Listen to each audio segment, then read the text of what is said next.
Hello, everyone. Welcome to the Sweet Taboos podcast. And this is your host, Ayan Watson. And I'm Tiffany Leo, your co-host. Yes, it is. Hello, everyone. Welcome back. Thank you for stopping by. We appreciate your love and support each and every time. Now, make sure to like, share, subscribe, and comment what you guys want to hear, what you want to talk about. This is the space, the platform to come and talk about those things that society avoids addressing in order to grow. So today we are having a very special conversation with Ms. D.Cherelle here. She is a financial strategist. Yes. Hi, D.Cherelle. Hey, thank you so much for having me, ladies. Yes, ma'am. Thank you for putting us on your schedule. This was so last minute, so I really appreciate you joining us. Yeah, we do. You said we had to apply that pressure. I felt that Right. in my bones. Let's apply the pressure. It's 2025. Yeah. And everyone says this is their year and all that, but this is our life and we have to make the most of it. Yeah, we do. So before we get into the meat of it, please give us a brief introduction. Where are you from? What do you do? Give us all that. Oh, God. That stuff. Can't we just talk without all that stuff? Give it to us. Yeah, give it to us. Okay. So, hey, everybody. I'm D.Cherelle. I am the founder and CFO of a company called FinCharm, and I also have my personal brand, D.Cherelle. Okay. I am a financial strategist. I like to call myself a financial consulting strategist because I do a lot. I do like the finance, the consult, the coaching, the teaching, the facilitating.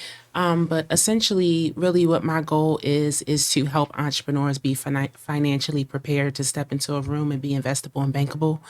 And that's been my goal for a very long time. I have a long background in banking, and I got to witness firsthand, just customers, clients coming into the banking center and being denied opportunities, not being equipped to qualify for lending and credit. And, I just got tired of the bounced accounts and the lack of financial literacy. And I really got empowered to say, I got to do something about this because, we have to be the ones to sit behind the desk and tell someone no.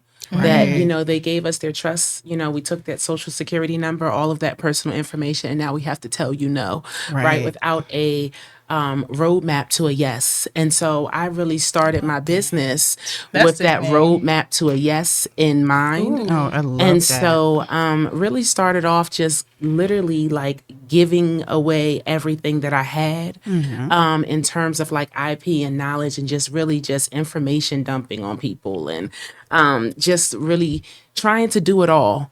And I realized that, wait a minute, if you really want to do your best, you have to really niche down and really stay focused. And I was writing grants and writing business plans. And I'm like, no, this financial literacy thing is it.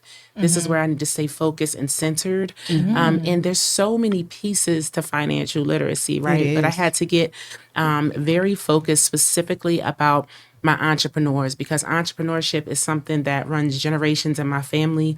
My grandfather, he had a hot dog cart in New York, and that was his hustling. Okay, Hustler. That was his We love thing. And that. so my mom, after 17 years of facilitating and training and doing development for the state of New York and Maryland, she left her job after 17, almost 20 years, took powerful. her 401k and reinvested it into a training business, into hot dog carts, into a boutique that her and I had.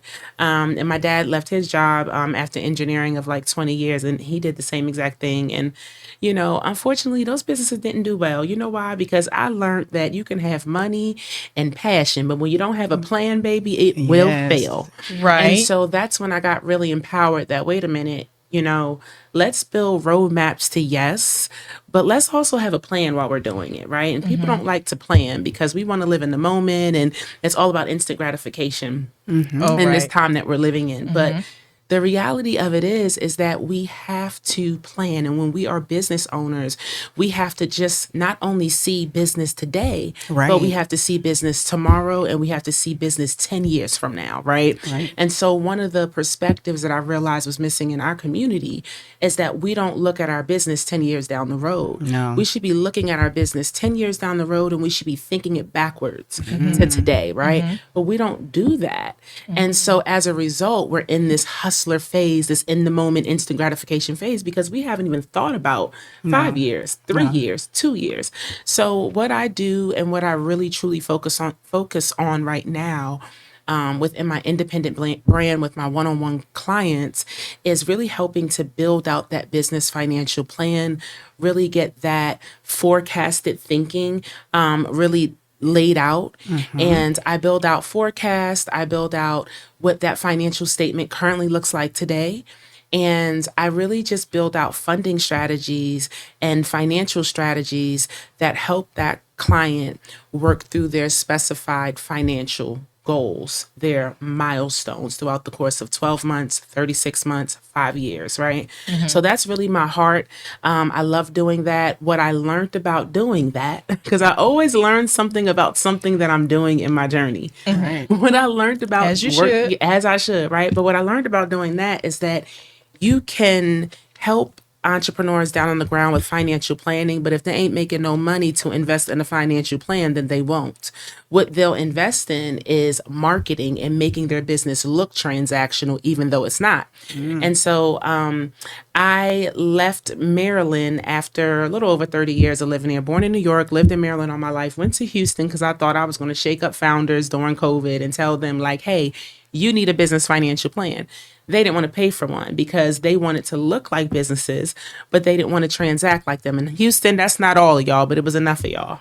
And so with that being said, I'm like, I need to get up out of this state. Right.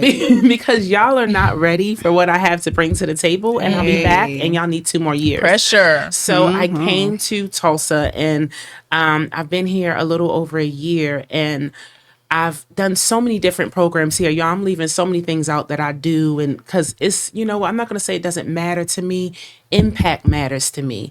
The MBAs, the certifications, all of the accolades, they going to be there, right? But at the end of the day, it's all about the pressure that we apply to the community and the minds that we shift, right? And so that's what's really much more important to me than all the accolades that I've accumulated. And I do accumulate quite a bit. But the reality of it is, what's biggest, what holds most weight in my heart, is truly being able to impact a lot of people at once, and for people to be in a room and listen to me, and they're like, they have those aha moments, they feel that financial confidence, they feel like they can go out and be courageous. And that's really that's my biggest accolade of all, is being in a room and being able to turn a room around like that. Right. I feel most passionate about that. So here in Tulsa, what I've realized is, as much as I do the one-on-one work, and I've been working with clients one-on-one for many, many years, I realized that I need to be more partnered with national business organizations who already have my clientele, who don't have the expertise of a financial facilitator, strategist, consultant, coach like myself, right? And they want to fulfill all of these different missions within their organization around financial literacy. But you have to have a certain skill, a certain talent, and a certain confidence to deliver that to an entrepreneurial ecosystem. And so right now, what my goal is coming into these ecosystems and providing financial facilitators, creating financial curriculums, and delivering that financial facilitation that needs to happen for our entrepreneurial ecosystems to evolve and grow. And so when I say entrepreneurial ecosystems, I mean underrepresented founders, startup companies, all of those particular individuals. And so that's what I do. I go around and I educate, I facilitate, I empower, I inspire people to feel like they can financially get it, especially business owners. Because why? They are the ones that are creating jobs. They are the ones that are changing the dynamics of our communities. And we have to support them. We have to empower them and give them the resources and the tools that they need. And I want to be a part of that. Absolutely. Amazing, D.Cherelle. Thank you for that. And that's why I wanted you on today, because you fulfill the education pillar for us. Our mission here at Sweet Taboos is to educate, advocate, and encourage those to use their voices like you do, and your skill set to empower those to use their voices. We come from marginalized groups, and we have been in the space and positions to create more space, take up space. There hasn't been space allocated to us. So we have to continue to build our knowledge Yes, we do. and our networks. So I love that whole description. You did amazing. Thank you. You are amazing. Very Thank you. inspirational. And I heard that was one of my questions for you. Why do you do what you do? And when you went back to talk about your banking experience and having to turn people away, and I can only imagine the disappointment that they felt and that look on their face, like, ugh. So I love that is kind of driving your why you do what you do. Yeah. I think it's a couple of different things. Yeah, tell us about it. Well, okay, so I'll give you a little bit of backstory on me. So my parents are from Brooklyn, New York. I was born in New York. I left New York when I was like 4 or 5 years old. My parents were like, you ain't living this city life. We already lived that for y'all. We moving to Maryland. Okay, fine, no problem. So I got to Maryland when I was about 4 or 5 years old, and always pretty much lived in the counties of Maryland. And eventually we moved to a county called Harford County, Bel Air, Maryland. I don't know if you ever heard of Bel Air. Yeah, we know Bel Air. Everybody knows Bel Air. Bel Air. It sounds fancy. It is a little fancy. It is.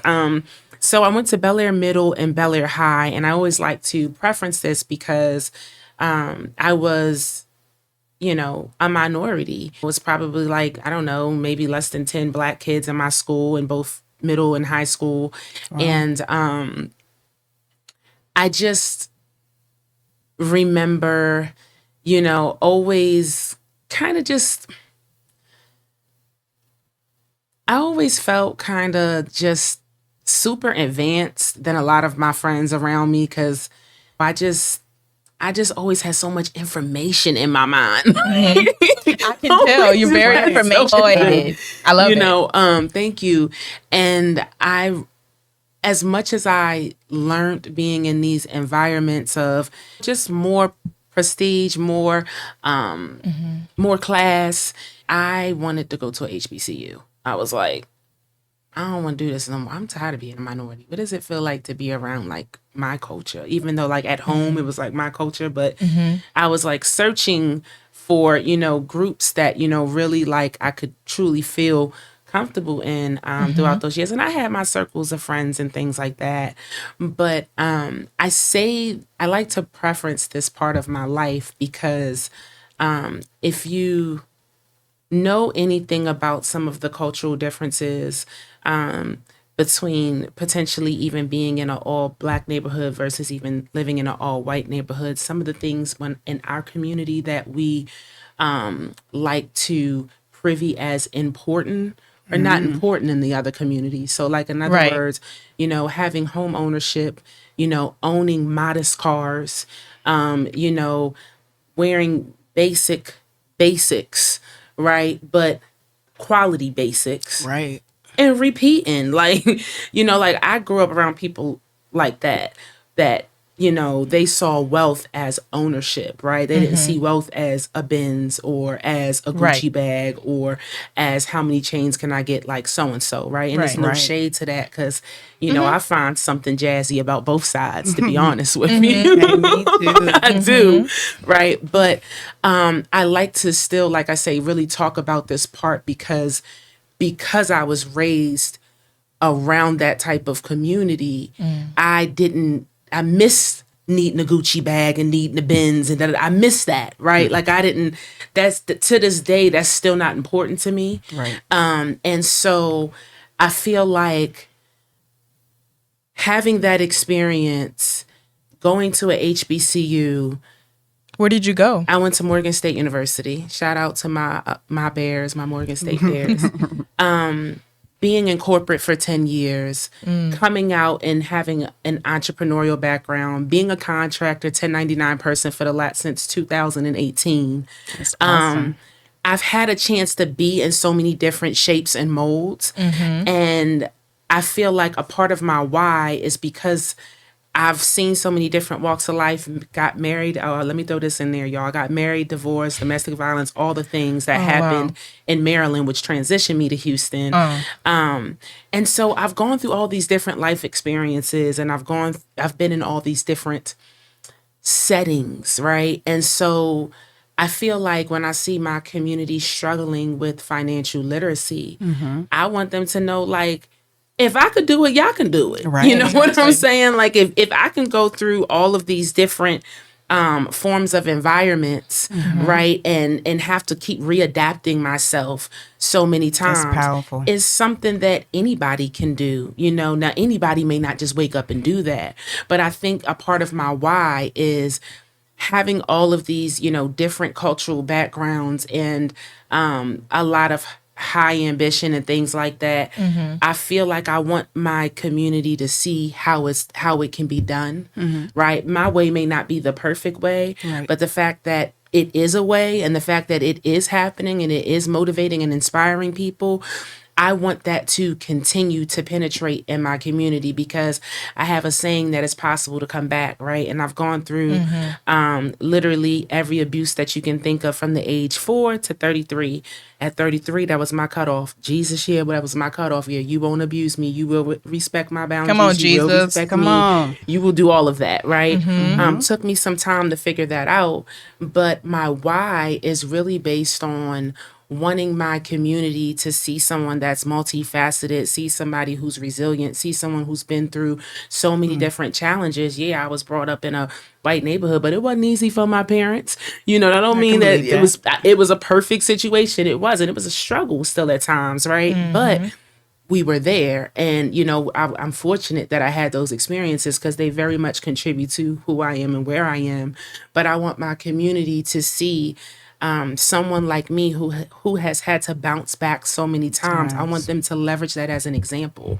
You know, that's why I do what I do, because I feel like if I were to just stop now, that it wouldn't even be about letting me down. It would be about letting my community down, who, you know, sees more potential in me sometimes than I do in myself, because we have to really build that and snatch that up from the inside of Yes, we ourselves, do. right? Yes. And so Agree it's with that. lovely, you know, when I have my community sometimes doing it for me, I can lay on them a little bit and say, thank y'all. I needed that, Yeah, y'all. that's the Thank point you. of community. Yes, Yes. but that's really why I do what I do, is because, you know, I want somebody to know that, hey, you can go through every abuse, literally. You can be married, you can be divorced, you can lose weight 3 times. I've been on 3 fitness journeys.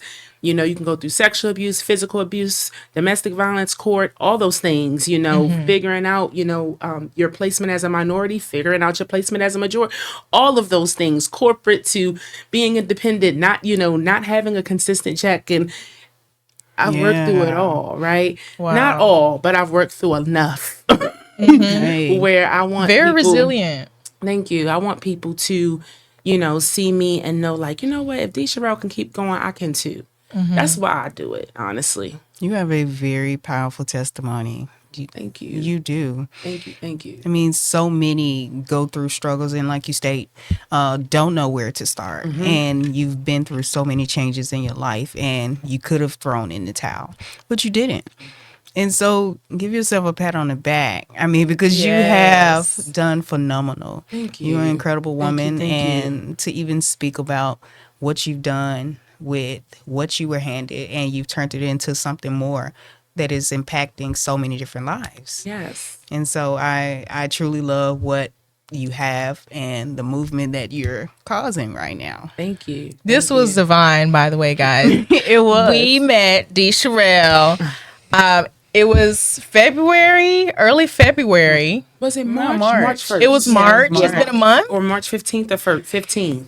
It wasn't that long ago. It wasn't. Yeah, it was the 15th. And again, it's divine because we were all in a group of entrepreneurs, and immediately you have this aura about you, and I love it. Yeah, You're you so own the room. Just amazing. The moment you spoke, you owned the room. And I right, love you that. have that command strength. Do you know about the Strength Finders by Clifton? The 5? Is it the top yes, 5? yes. Okay. Have you done that test? So not the one by Clifton, but there's another one called High Five. Oh. Yes. Are you familiar with that one? I am. Okay, so I haven't taken the Clifton one. I've been recommended 2, but because you got to pay for that one, right? Yeah, it's like $20 to get No, your it's not that top bad. 5. Yes. Well, what were your strengths from the It's so funny. first So one? I can remember my first top strength, which was a philo math. And a lot of people are like, that's what I said. I'm like, philomath, my top strength. What is that? And it's actually a lover of learning. Oh my God, I'm a philomath. This is so cool. This is such a new term for me. But I love that. Yeah, I love it too. I'm like, okay, that's my top strength. Good to know. I'm gonna have to go look. Likewise. That explains why, like at night, I have the covers over my head, and I'm on my phone researching the depths of a concept. Hey, we love yes, as you should. Education is maybe not accessible to a lot of different people. Sure. Just like those in Uganda. I went to Uganda July of 2024 on a mission trip. Okay. And that changed my life. However, I bring that up to say that there are children there that we can send to school for $250 for the year. Wow. And they can get an education. Yeah, here in America, American children, they have access to free education. However, they do not take advantage of it a lot of the time. And that changes their life. Again, they don't have access to the things we have access to. So it really changes their life just to have that wealth of knowledge, invest in themselves. Yeah. A lot of the children I met and was able to connect with, they want to be a pharmacist and do big things in the world. And they have the love of Jesus in their heart as well. Okay. Ugandan people are just so hospitable and just amazing.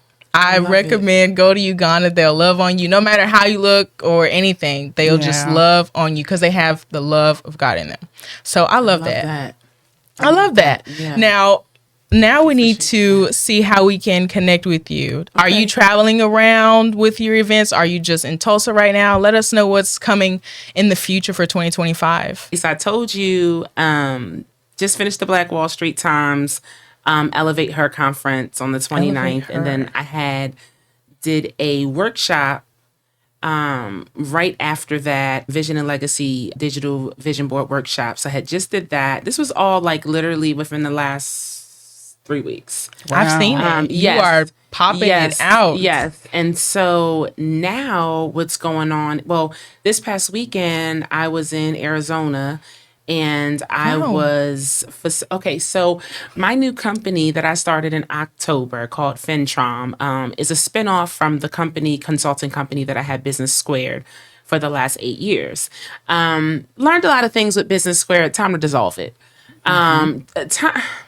Time to transition it into where it truly belongs right now in 2025. Come on. Right. And that is Fintrom. So Fintrom is the new business financial literacy agency.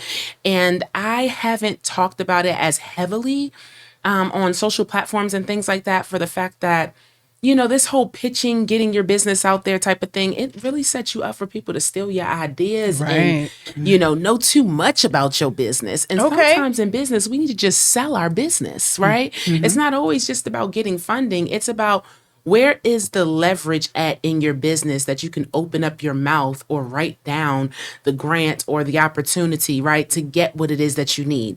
So with Fintrom, I'm really focusing more on proposal status and getting it in position to do business with the state and federal government, and really focusing on that B2B energy, because I was doing that B2C and I was, like I said, hassling people down in the streets. And it's like, I can do that through my personal brand. I hassle you down through my Fintrom is going after the bigger national business organizations. Fish. Okay. So we have a contract with Maui Mastermind. And what we do is that a Hawaiian company? It's not a Hawaiian company, but they do a major annual event in Maui every year.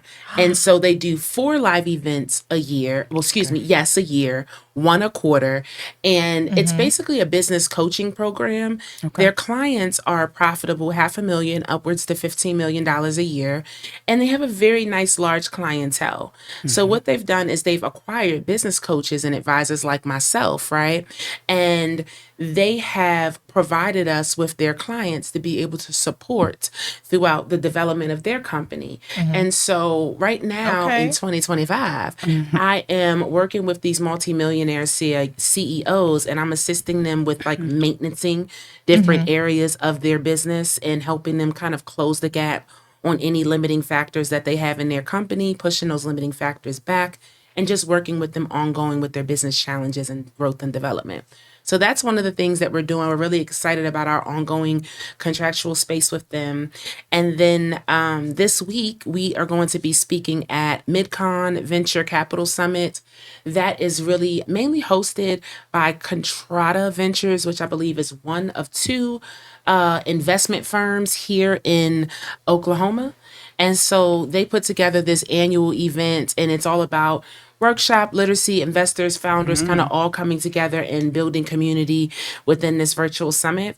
So I'll be speaking there, and I'll be doing a workshop around scarcity to sustainability for your business, talking about overcoming financial trauma and things of that nature, because that's huge. We'll talk a little bit more about that, hopefully. Oh, definitely. And then Saturday, I have a workshop that I'm hosting through Fintra, my company, and we're going to be talking about business credit, debunking the myths of business credit and just credit in general, because I've had so many people asking me about credit, and I said this is going to be my one gift to the community for Financial Literacy Month. April's Financial Literacy Month, so I'm gifting financial literacy. Yes. So Saturday, we have that workshop coming up.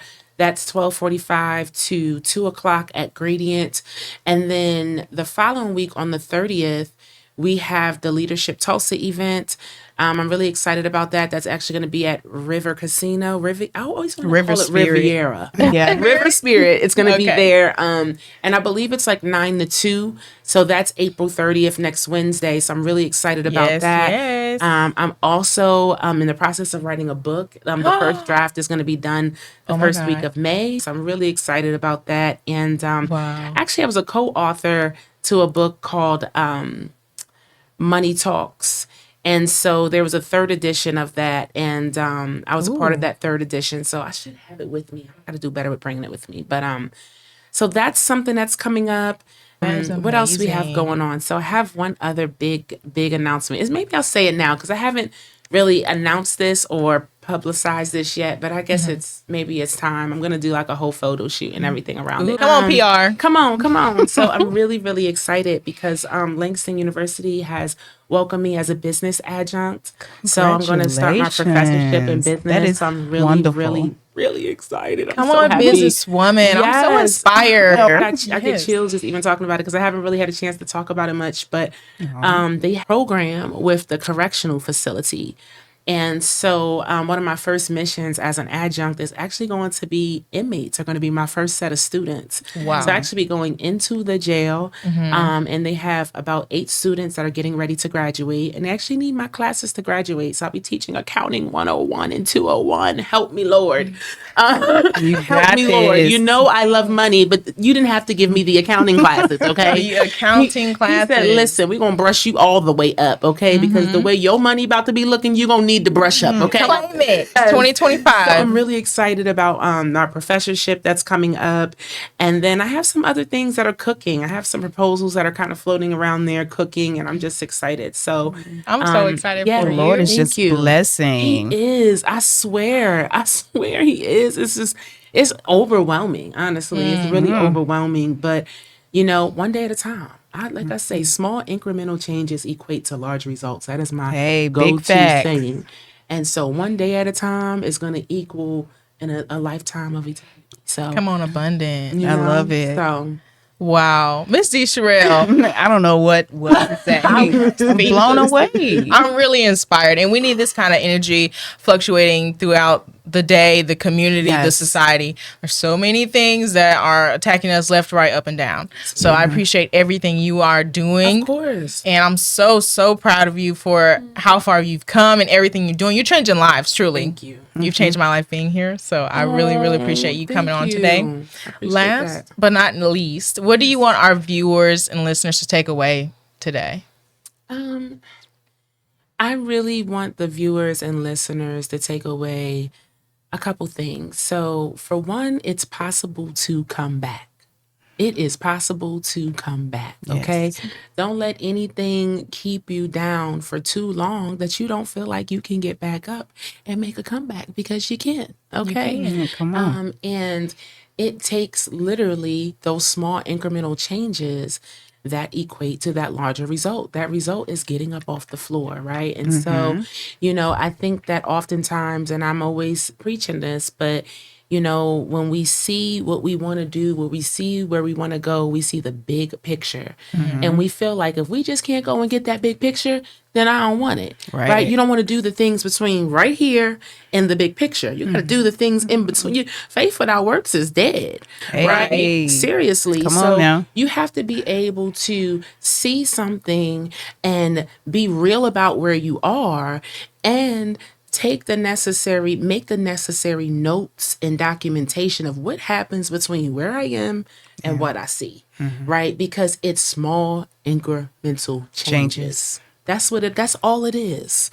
And what happens is the world that we live in today with social media, no shade, because I love social media, especially when you're branding and business building and all of that.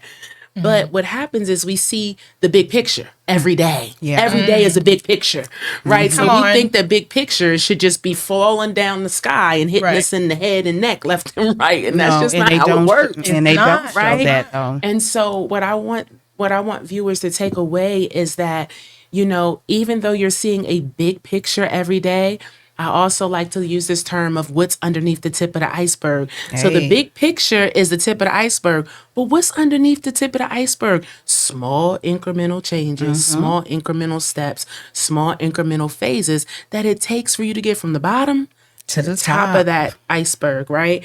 And so even when you look at your millionaires, your billionaires, people who are doing extremely well, what do they post? They big pictures, them doing extremely well. And then you find out 10, 20, 30 years later, I didn't know they was on drugs and it's not to put nobody down, right? But I'm just trying to make this real for us, right? We find out all this information. Oh, I didn't know their parents, or I didn't know they had, or I didn't know they was molested or hurt. We don't know these things. And so when you're looking at the big picture that people put out there for you to see about their lives, just know that there are small incremental things that are happening to lead them to that point that you don't always know about, you don't always hear about, you don't always see. And you can't control none of that that's going on with somebody else, but you can control what's going on with you. So control your small incremental steps, focus on your big picture and everything that's in between where you are now and where you see yourself then. Focus on the medium, the middle part, right? I think that's really, really important. And then please financially plan. Please. I know sometimes we feel like because we have to plan, that makes people sometimes feel disconnected from wealth. Because why do I have to sit down and write all the things that I shouldn't have spent or the things that I want to do? Why can't I just go out and do it? Because people feel like when you can, what Kendrick say, pop out and show them, right? Well, you can just pop out and show them. If you ain't doing it like that, then you ain't doing nothing, right? But once again, you're looking at somebody's big picture. You didn't see them Sunday night planning for 2 hours before they went to bed about how their week was going to go. Right. Nobody has reels about that, right? No, they don't. Nobody has reels about how they're underneath the covers all night trying to figure out a formula, right? Nobody talks about that. But when you see the formula, you go run out and buy it. So focus on, once again, yourself. Focus on the things that you can control. Focus on your small incremental steps that you have to, measure and monitor, right? Because when it comes to financially planning, we must do it. We must do it. We have to see the steps between where we are today. Where we are today could be $50,000, that's $70,000 in debt. Where we want to be could be a $250,000 home, a $50,000 car, a $250,000 profitable business, kids that are in private school. It could be so many different things. We have to be willing to write out all of our debts where we are now. One day I was so frustrated with my life financially, and I was just like, I got to figure this out. Seriously, it's not moving or shifting as the financial expert the way that I want it. And why is that? Because sometimes we won't look at our debts. Financial avoidance is real. Financial avoidance. Oh yeah, that's the real thing. Yeah, it's deep. It's deep. And so what I want you all to take away as well is to go home tonight and write out all your debts and write out all your financial dreams, right? Just get them side by side. And get a T-chart. Get a T-chart. Yeah. And what you will find is that things are actually more attainable when you start with the first small incremental step. right? But when you don't start with any step and all you keep doing is looking at a big picture, what you're doing is dreaming. Hey. You're dreaming without action, dream deferred. Let's at least start by owning and being accountable for ourselves, right? We got to be accountable for our own debts, whether we created the debt for ourselves. Maybe it's times a mama done created debt, a daddy done create, a ex-boyfriend, somebody done create, and you feel like, I don't want to deal with that. Too bad. It's in your name. You got to deal with it. Just like trauma. I hate to be harsh when I say this, but I always say it's the one thing, whether you did it to you or not, you're still accountable for it. Right. Because you get to a certain point in your life where you have to own what you know. You can't unknow what you know. Right. Like, so once you know that you've been impacted or affected a certain way, you can't unthink that or get that out your mind. Now you have to take the necessary incremental steps To heal it. reverse that, to heal it, to do something different. So yeah, I say all that to say, financially plan, start with your debts, and then think about your financial dreams. And that's just a nice place to just start there. Look at what you owe, look at where you're trying to go. Come on. Yes, yes, yes, yes. And lastly, what I will say is take care of your body. That's a Take jam. care of your body. Okay. My eating addiction started at 4 years old. It was based off of sexual abuse that I had went through with a family member. And I had to get to the root cause of why I was just such an impulsive, emotional. What is this about? I've been up and down for 30 years, up and down. I'm like, I need to control myself. What's happening? And sometimes we have to really just sit down and get to the root. Where did this think back? Keep going back. Keep going, keep going, keep going.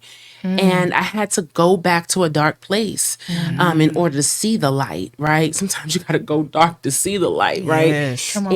And in doing that, understanding that root cause just helped me so much to say, like, you know what? I need to start changing it's the mindset shift, right? Right. So when I realized that eating was associated to that 4-year-old self, right?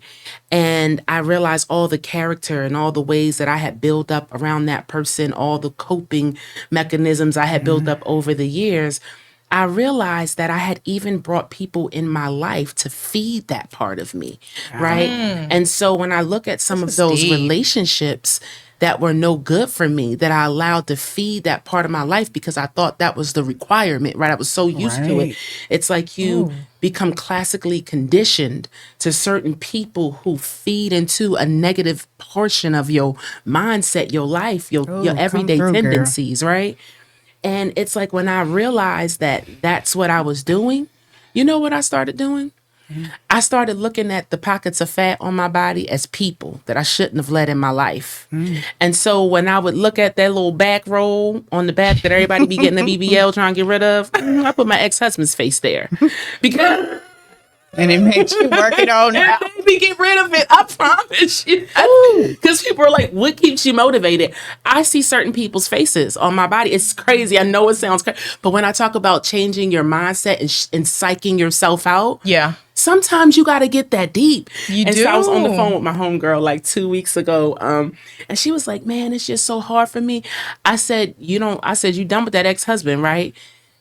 What if that was your stomach? Right. You gave her The a real mindset. logic. And Yes. look, I'm not just going, I don't want y'all guys to just think I'm going against y'all, but even men, we all in love and just in life, we sacrifice ourselves for other people, right? And we don't have these To our boundaries. detriments. Yes, to our own detriment. We don't have these boundaries, and and so Boundaries. Come on now. Come on now, boundaries. Come on, boundaries. Where you at, boundaries? Where you when we need you? But I say all that to say is, we gotta psych ourselves out a little bit. So take care of your body because we have these big dreams, and sometimes what's stopping us is our energy, the food that we're putting in our body. We're not drinking enough water. We're just not getting enough rest, and that's something that I said I was going to do better with this year. Is really prioritizing rest, especially us as Black women. We think that we're supposed to just keep going. Hey. We got to cut that out. We got to go to bed. Okay. I Go love, to bed. I love Come that. on, bed without feeling bad. Come Go on. to bed without feeling bad. Come on. And I struggle with that, y'all. I say do, too. that from a place of struggle. I mean, yesterday, Easter, and I had a day of solitude, and I said I wasn't gonna open up that laptop, but I did because I felt bad not opening it up. And it's like, ooh, I didn't do as bad as I could have, the damage I could have really done on a normal night. But we've got to set boundaries, body boundaries, behavior boundaries For ourselves, for yes. ourselves. And we've got to take care of that body, get that body moving every day. And whichever way that you see yourself most healthy, the version of yourself that you see for yourself, go after that version. That You healthy deserve version, yeah, that clear skin version, that slimmer version, or even if it's not about being slim, just being healthy. And really for me, and now I'm about to get a little technical, it's about body fat. All the disease is in the body fat. That's Ooh. yeah, the disease is in the body fat, baby. Because it's holding it. Because it's holding it so fast. Wow. So fast. That's what I do. Fasting burns body fat very aggressively. After about 12 hours to 36 hours, you are in a space that I forget the name of it, y'all. 'Cause I know I'm what you're not talking healthy. about. You know what I'm Yeah, talking I do about. too. Not Kenosis. something like- Kenosis. Is it kenosis? I don't know. It's y'all We're gonna know what pop I it mean. up on the screen for We're y'all. gonna talk about it. We're We gonna gonna- call another day, but y'all Yeah. know what I mean. Y'all look it up. But Yeah. fast, because that will change your life. It helps with discipline. It helps with burning fat. It just helps regulate the body. So I went on a 7-day water fast for Thanksgiving for the last 3 Thanksgivings. Wow. I didn't do Thanksgiving. Yeah, for the last 3 Thanksgivings. I did a 7-day water fast for every Thanksgiving for the last 3 years. The discipline. With discipline. And Yeah. now every month I do a 3-day water fast to reset my body, because y'all had to break up with food. It's a real thing. It is. It's a real thing. And people look at me and they're like, oh, fasting, is that healthy? Look it up for one. And number 2, it was enough fat on this body to eat for enough days. Okay. So don't Right. worry about me. Okay. You should have been worried about me when I was eating all that stuff, but you ain't say nothing. So that's my last takeaway, y'all. Take care of your bodies, please, and fast. If you got any questions about fasting, inbox me because I love it. Where can they inbox you? Where can we find you? Yes, so it's D.Cherelle, ITSDCHERELLE.